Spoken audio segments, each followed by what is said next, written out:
John, the vista here is unbelievable. What are we looking at here first? So we're at the kind of the western end of the Uinta Mountains. They extend here out to the east for another 100 miles or more. And we're looking at some of the higher peaks in the Uintas, probably right around 13,000 feet here. It's beautiful, isn't it? It is phenomenal. John, can you take me back here for a second? Let's talk about how we got all of this. Yeah, Del, I think these mountains that we're looking at actually rose at the end of the flood. So the earth was destroyed by the flood. And then as the flood ended, Psalm 104 tells us that the mountains rose up and the valleys sank down. I think these mountains that we see in western North America and all the other high and rugged mountains that we see around the world rose up at the end of Noah's flood. That's why they're so high. They were never eroded by the flood. Other mountains that rose up earlier in the flood, like the Appalachian Mountains or the Atlas Mountains, were eroded down to the smaller mountains that we see today by the floodwaters.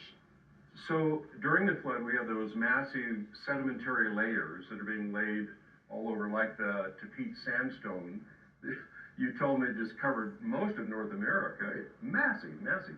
But they're horizontal, right? They are. Most all of those layers are horizontal. What happened then? Well, we see some of the horizontal layers that are in these mountains towards the tops of these mountains. And these horizontal layers actually formed below sea level. So they formed during the flood, but they would have formed at depths that were much lower than we're 10,000 feet right now. And so they would have formed under the floodwaters. And then after the flood, they would have risen to the heights that they are now.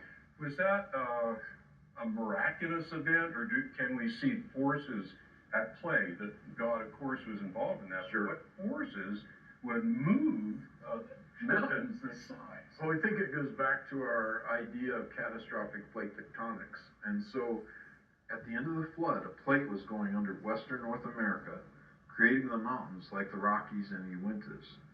In South America, another plate was being subducted to create the high mountains and volcanoes of the Andes.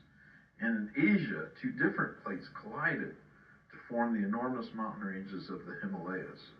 In all these instances, we think the plates had to be moving very quickly to have the energy to create such high mountains.